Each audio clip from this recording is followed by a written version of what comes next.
By R. Giroux. This is a story of an astonishing true account of a which a man named Richard R. Giroux experienced on October 12, 1994 on the rim canal of Lake Okeechobee, Florida. The contact was deliberate and the communication profound. The visitors shared in detail their true nature, the mission, and the reason for their connection with Earth since before the dawn of antiquity. The details of what they shared were not provided through conversation, but via a direct implant of knowledge. They also shared numerous and detailed future sequential events that will verify their message. Ad name Google AdSense 468 times 60 banner blue. The visit. This is a completely true but amazing experience, and I strongly feel it will interest you. It's another strange thing that's going on with some people, a twist of things happening in recent years, worldwide. It was Wednesday, October 12, 1994. In what follows, a name is changed withholding a man's identity. Everything else is exactly as it happened. That day around 9:00 p.m., we arrived at Okeechobee from our day's work in Boca Raton. Okeechobee is a Seminole Indian name meaning big lake. Joe was with me. We are computer engineers developing an important product for a big client. It was a difficult job, we needed a change of scene, and he was glazed over too from the day's problems. A ride in the country would give us a change to rest our heads.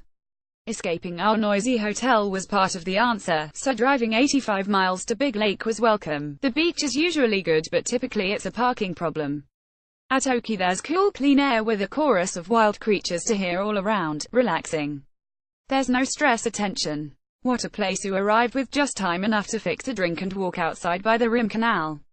It felt so fine being there on a perfectly clear, cool, moonless night. The air was wonderful and stars were bright. Looking to the right, we immediately saw a light coming. It was over the canal about 800 feet in the air, a quarter-mile away. Something close was flying our way. I was thinking this ought to be interesting. Little did I know it seemed like a helicopter by its speed and height, with a big light under it. At the same time there was a twin-engine plane flying out over the lake just behind it about 2 miles away. The plane was noisy and gaining altitude from takeoff at Okeechobee Airport. So it's natural that I would hear a helicopter coming our way. Only it wasn't a helicopter, not a plane either, and it's coming along in the air too quietly. We're near Route 441 with some distant sounds of traffic going by. But I couldn't hear this thing coming, and it's getting close. We saw a steady bright glow under it, like a big searchlight playing into the canal. Whatever it is, it had no flashing lights of any kind. But all aircraft are required to have strobe lights at night. As it came from behind a nearby tree into clearer view, we saw it's a brightly lit disc and still moving toward us. I said, "What the hell is that?" Joe was glued. I just watched without a thought and looked hard trying to decide what it was. The disc was still flying toward us, slowly, maybe 20 miles per hour. It flew the same way over the canal until about 300 yards away, then it went gradually higher to about 400 yards, almost overhead. It's changing direction slightly now, moving to the opposite edge of the canal and over a point about 100 yards in front of us. It slowed, descending as it went by. It's absurd not being aware that it's a UFO, but it never entered my mind. A UFO is exactly what we saw, the real thing. I never saw one before, and this one is really close. It didn't get closer than 200 yards to where we stood. As the craft flew by, it was perfectly circular, about 35 feet in diameter, give or take 5. At that height, it looks bigger than, say, a full moon rising on the horizon, and is brighter. As it moved, it made a bright white glow with a hint of yellow, bright but without a strain, easy on the eyes. No sound, I said. It was totally silent. By then there's no noisy plane nor any road traffic being heard, no more distractions anywhere. The craft was coming down, low, slowing to a stop and moving east 100 yards toward Nubbin Slough. In 5 seconds it flew from high overhead to where it's hanging in the air over the levee. We saw it clearly, parked a little above the levee up a 20-degree angle. As it descended, the disc glow was harder to see the lower it came because the angle was smaller and the glow diminishing. It came to a stop, suspended motionless in the air 100 feet past the ridge of the levee toward the lake, a distance of about 250 yards from us. The craft became dark. 2 small soft lights appeared, one each side, square light images although not big as windows. They are reference lights to help us with what happened next. It's on edge view and I saw its silhouette because there's a lot of light in the haze behind it from the well-lit power plant 15 miles away. The plant was under construction around the clock and covered with lights for the night shifts. It looked like a vaudeville straw hat on edge view. The upper part of this thing was dark but showed a rectangular silhouette, flat on top, and not as wide as its base where we had seen the glow. The top is a shallow, wide cylinder shape. The top part is 3 times thicker than the base and 8 times wider than thick. The base is thinner and a third wider than the upper part, maybe 15% wider on each side than the top. I looked for how the base is connected to the top, curved or straight, but couldn't see it. It's a lame description, but it was dark. When the craft came low and to a stop, I was thinking, now I will see what they're doing, without thinking UFO. I knew they weren't like us inside. This was really different. It amazes me, not realizing the things I know. Like, how might I know, ostensibly never having seen one before? Did they send me subconscious thoughts already? And I mean, Lake Okeechobee is a military operating area, and there are rumors we may have flying craft of similar appearance. But this craft is nothing of ours. No question, this technology is special. Very quickly after this thought, something happened to me. I didn't remember it clearly for weeks. What I remembered instead was that at about this point we turned and went into the house for a few minutes, then came out to look for it again. It's still visible, blowing over the levee about 2 miles down, past Nubbin toward the southeastern Indian town. Again, we turned away with it still in view and went back into the house. The clock read 9:45. WASNT. That's something Joe said. Yeah, you know, some things just happen. He couldn't function either. Both of us were subdued. I was drained.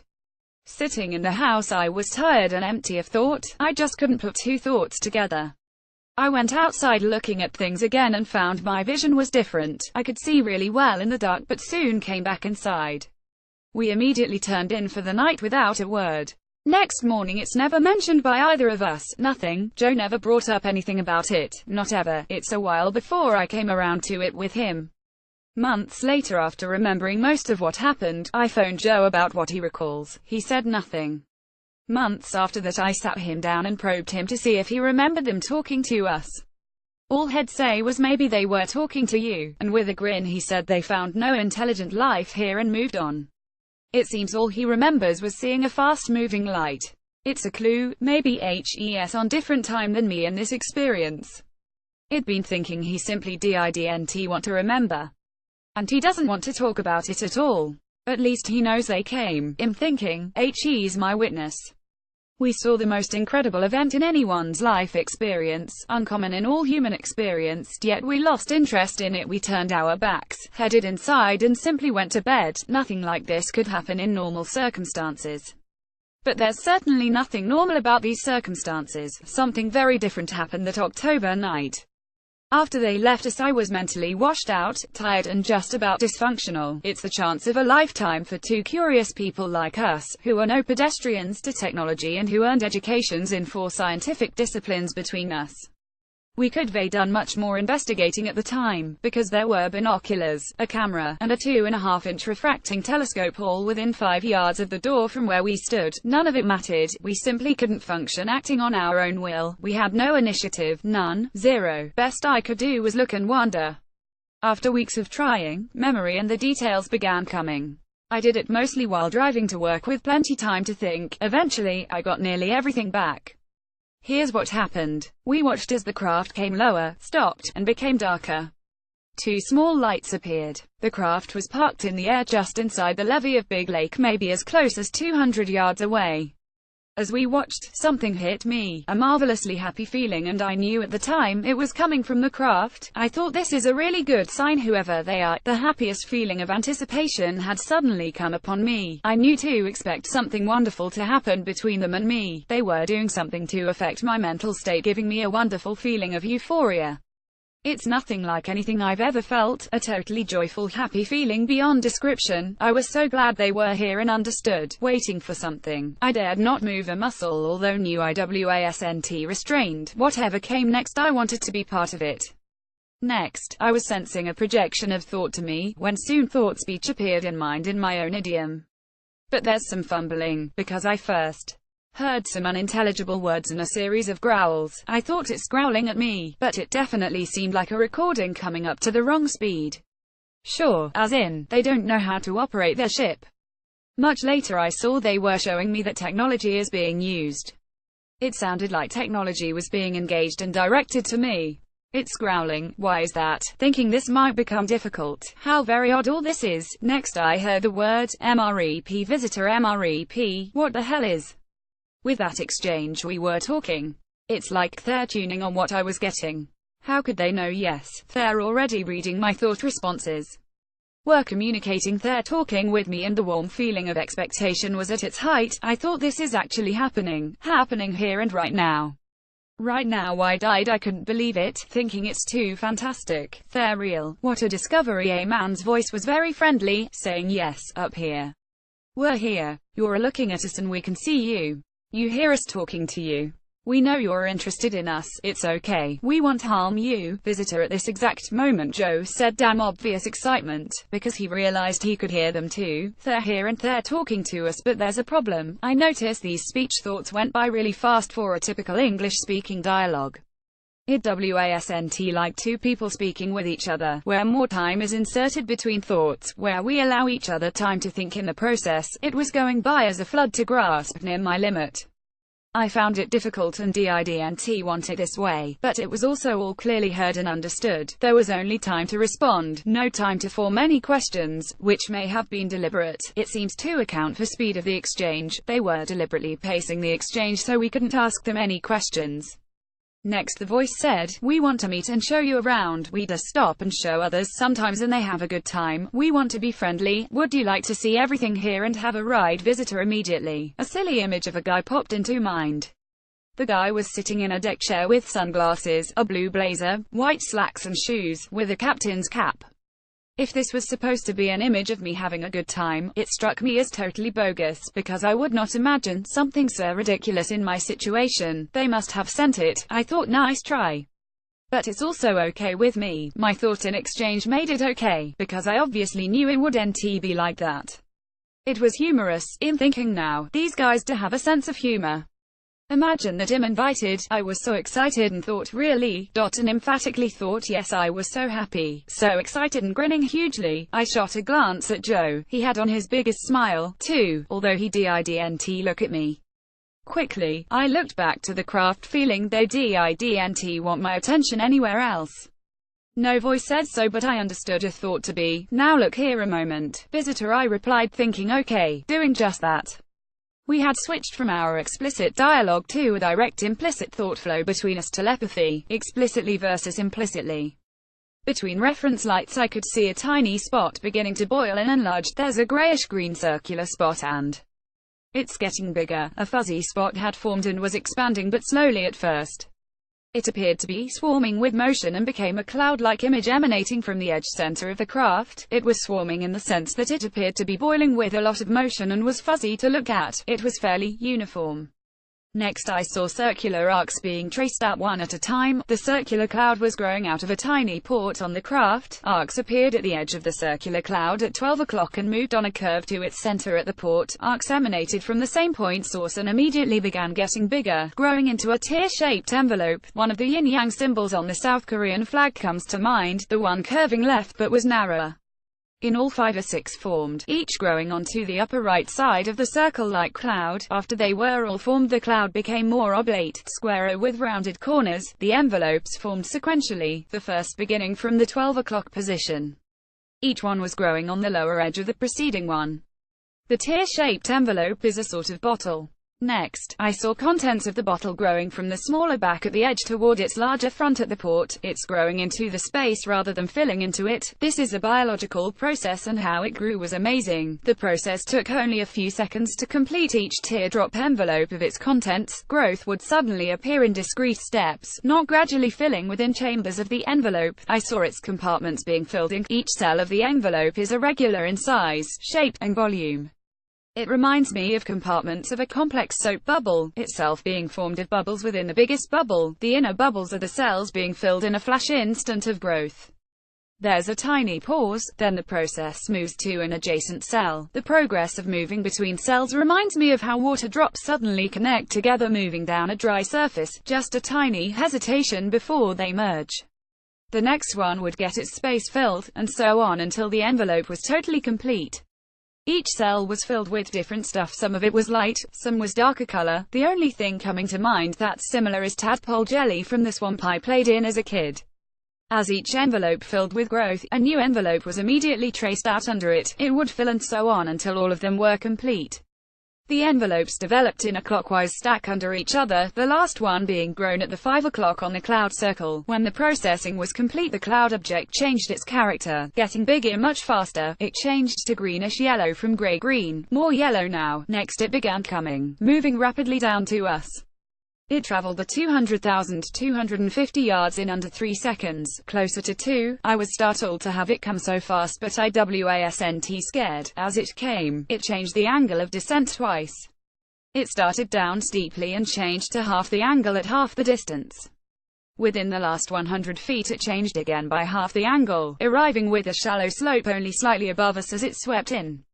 As it came, I saw the cloud was 3x taller than wide, luminous but not bright and without distinct features.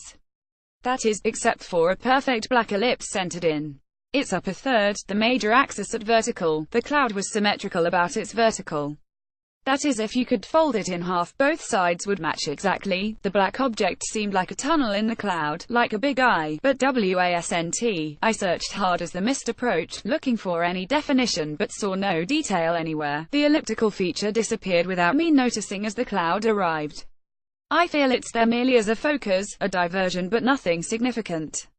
The cloud was strange looking, much bigger than us, but wasn't itself a creature. At its edges I vaguely recall seeing separate forms the instant it arrived, the kind of thing you can see if you don't look directly at it. They came so fast I couldn't focus my eyes fast enough. It's like they're on each side of it, the landing party of workers sent by who's ever in charge, in thinking this is my chance to see something, but no way. Another interesting point, the light cloud approached low over water, yet I saw no reflection from the water as it came. It's low enough near the end and I should have seen it. But it didn't happen. For a year the subtlety escaped me, as in, what's wrong with this picture, what sort of light is that anyway? I know that Joe saw the cloud come, too, because as it arrived he hollered no. Joe felt threatened, and anyone would trying to hold on to normal reality. Here is his only known world. Something like this has no place in ordinary life experience, does it? As the light cloud swiftly engulfed us I felt nothing different. We were immersed in a yellow mist. I struggled to see something, anything. Then looking down and to the right I saw motion. Something smaller was moving toward Joe. I saw a small person like a 5-year-old shuffling past at a half run, followed immediately by another exactly like the first. I only saw them from the belly down. The glare of yellow light was masking everything. No one came toward me. They went toward Joe, standing to my right 4 feet away. Besides their size I made 2 other observations of them. Their knees are simpler, the same thickness as the thin non-muscular legs. Their knees are nothing like our thick knobby knees. When they run they don't lean forward enough as we do. Their backs are nearly straight. Nobody runs like they do. I'd fall down trying to run like that. I've imitated their posture trying to make a step but couldn't move. I'm thinking they're really lightweights. Their upper bodies are minimal. As I watch them go I'm thinking there's no sidewalk over there. They loped past about 3 feet over the edge of the sidewalk, out over water. The loose silvery metallic looking clothes glowed from the surrounding mist, but less bright than the light. How many came I don't know. I saw only 2. But an interesting thought comes to mind. I've seen bodies of these workers being custom grown, all 6 of them. A biological process happened just before they came. Seems they use such bodies to work here with us, like we wear our jeans and jacket. If it's so, what technology? But it makes a guy speculate about what form they'd normally take. To assume biology wears a work suit, it's what happened. The mist was a nuisance. I couldn't see much. I looked carefully at what there was to see. I remember looking at the bright yellow light source at floor level. The bright object was lighting the cloud creating the mist. It's on the floor, parallel and even with the edge of the concrete sidewalk, but beyond water's edge about 4 feet. The lights are half ellipse 2 inches high, 8 inches long. It's the mechanism making a platform under them, extending over the water where they're working. The light had bright radials sticking up from it in the vertical plane and was located parallel to the edge of the concrete sidewalk. I saw the bigger radials of light are separated at 20-30 degree angles from each other, bright from the source and quickly becoming less distinct, fading a few inches above source. Radials would all shift together at irregular intervals, hopping back and forth, yet holding their places and distances to each other as they all jumped to another position. My impression was, it's compensating for low dynamics on the platform as the workers moved about.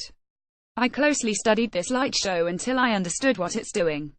I looked up and forward into the mist thinking now, what next? Then I felt I was going, it's really subtle.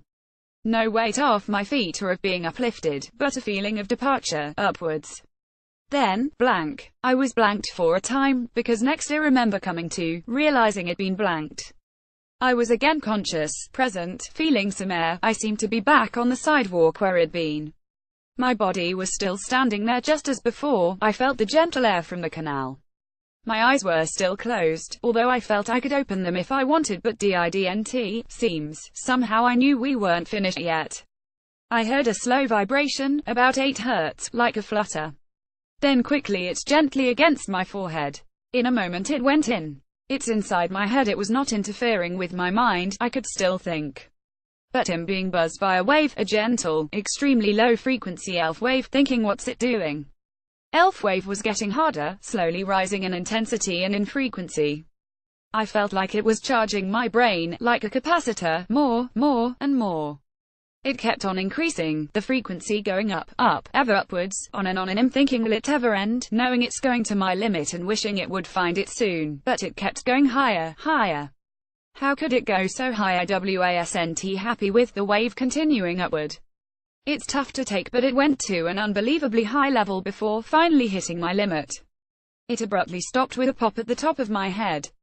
Receiving the buzz was an extremely rude experience. I was grimacing, eyes and jaws tightly clenched to withstand its powerful effect. There's never any pain, just a force. When it ended, I got released and it doubled me over, spinning me around clockwise. I saw Joe's feet where he'd been, still standing next to me. I shouted, what the hell was that? Damn, thinking I am back. Have I just landed on my feet? On my feet. It felt strange being back, like where had I gone physically? I don't feel I went anywhere. I was zapped hard by something and was afraid, thinking maybe I'm ruined. It's the most physically stunning experience. I staggered around a long moment, 10 or 20 seconds, trying not to fall into the canal. I was cursing, trying to get a grip on reality, trying to get my balance. Everything's distorted, nothing making any sense as I look around. For once I'm scared, thinking I might stay this way. The wave was forceful and its release was like having grabbed a 240-volt AC line, new meaning to the word stunning. It also cleared out my thought processes, but not where I live in my mind. That part was still unaffected, because I was myself the whole time. Rude as it was, I still had the glad feeling like before. Maybe it's all in friendship, and if so, I'd hate to be on their other list. Good time, is it? The only thing coming to mind was that they'd given me a capacity test, taking a measurement. But guinea pig, there's obviously nothing else it could be. Finally, I was coming out of it, looking around for them. The disc was moving away, flying over the canal a mile to the east. It made a curious maneuver, a small move to the right to back over the levee. But it did so in a spiral motion, first moving left then rolling in a downward circle coming up to the right, all the while keeping its horizontal axis parallel to the ground. It's a victory roll. Way too odd. I'm thinking someone's got a real sense of humor in there. Their job clearly has some humor in it, watching me deal with effects of the buzz.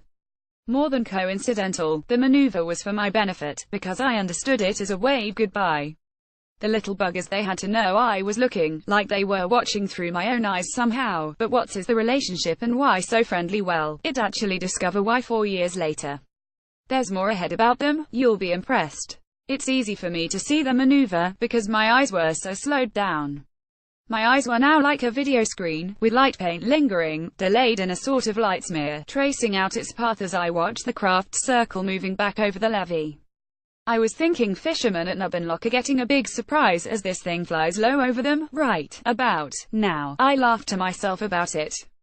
Shortly later I looked toward the nubbin again, still getting my bearings. White lights all looked very yellow now, blurred, even smeared.